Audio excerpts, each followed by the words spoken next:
understood to be potential points of transition between the upper world and the underworld. Caves are exceedingly important throughout the Greek world because the first humans who lived there lived in caves. Even after they move out and start building and practicing agriculture, these caves retain their sacred significance.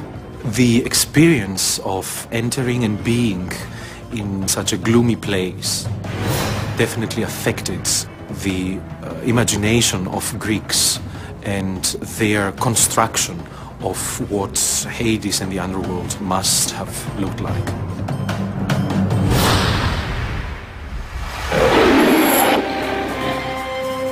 The ancient Greeks were terrified of Hades and his morbid realm. But they were even more afraid of the dead souls who were denied access to it. According to the myth, these rejected spirits would return to haunt the living. Ghosts.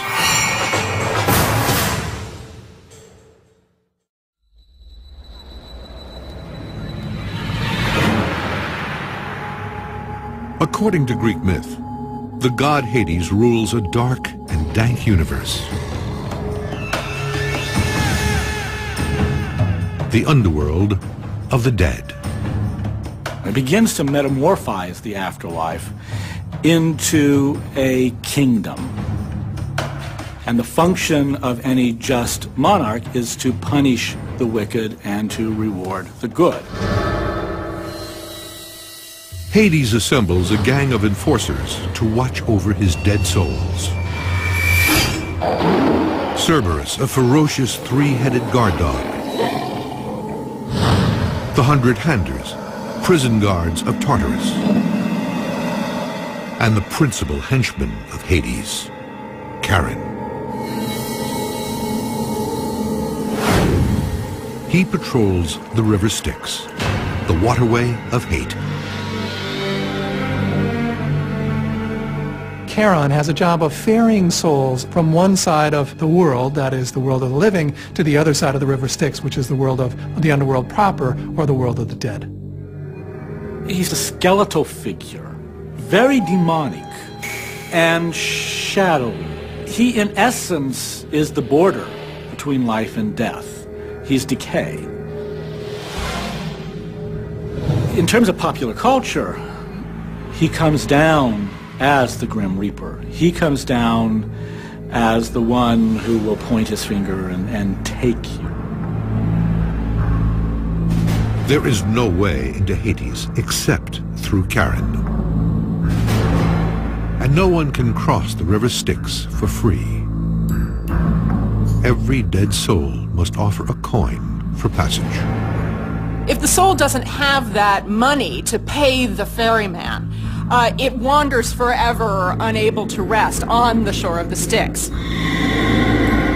This is why ancient Greeks would place a coin either under the tongue or on the eyelids of the corpse of the dead person. This ritual was essential to the ancient Greeks. If the coin wasn't placed, the deceased would never find peace. There is no doubt that the ancients took this seriously. Many states had laws that punished people who did not fulfill their duty to bury the dead. The family had obligations to make sure that the dead were cut off from this world and sent to the next. Because if they didn't, the dead would be ghosts in this world, and that affected everyone. The dead could come back, hunt, ask for something, cry, complain, hurt, destroy. All of these ideas are found from the earliest sources we have until now. This is the myth. But what is the evidence?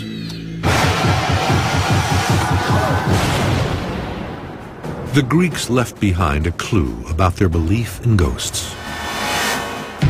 Ancient voodoo dolls. Archaeologists excavating graves in Greece have discovered tiny lead figurines with their hands and feet bound together. And they are all enclosed in small coffins etched with curses. Inscribed on these are magical spells that are intended to call up the dead and the gods in charge of the dead to basically torture people who are still living.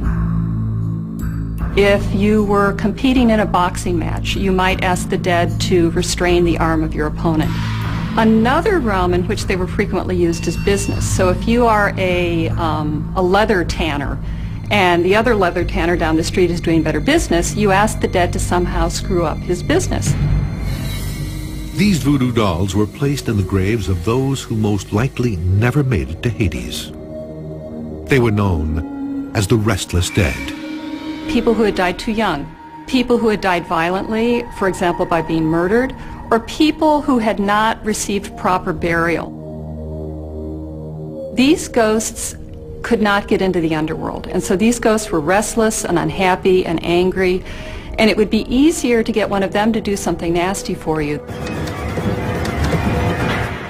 Those souls who did make it into the underworld were locked away for good. Hades' punishment for any who tried to leave would be relentless. But that didn't stop some from trying.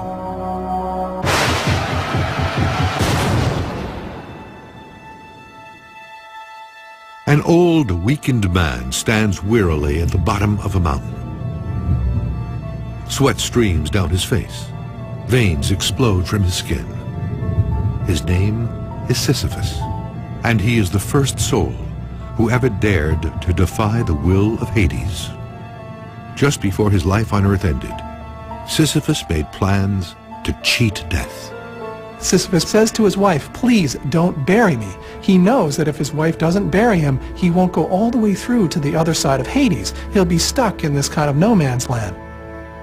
Who has not imagined tricking death? Sisyphus, through his rhetorical art, through his intelligence, through his sheer wit, he is able to convince the god of death, or to find a way out of hell. Sisyphus knew better than to try deceiving the king of the dead. Instead, he went to the queen. Sisyphus complained to Persephone, the queen of the underworld, that his wife had done this terrible thing. How could she possibly have treated his body in such a terrible way? Persephone felt sympathetic and felt angry with the wife, and gave Sisyphus permission to go back up to the world above in order to scold his wife. Of course, once Sisyphus is back in the world above, he has no intention of returning to Hades. Sisyphus has done the impossible. He has tricked death and turned the natural cycle of life on its head. But the Lord of the underworld will have his revenge. No one cheats Hades and lives to tell about it.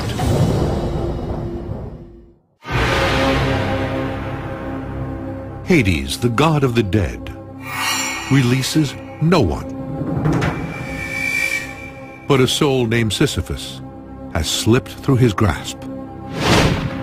When Hades finds out he has been deceived, he is furious. He immediately drags Sisyphus back to the underworld. Sisyphus thought that he could outwit the gods, that he could outwit death, that he could outwit nature. To the ancient Greeks, such an attitude was dangerous. Any soul who tried to cheat death was a threat to society. Greeks believed that when someone died, they needed to be put in their place and kept there.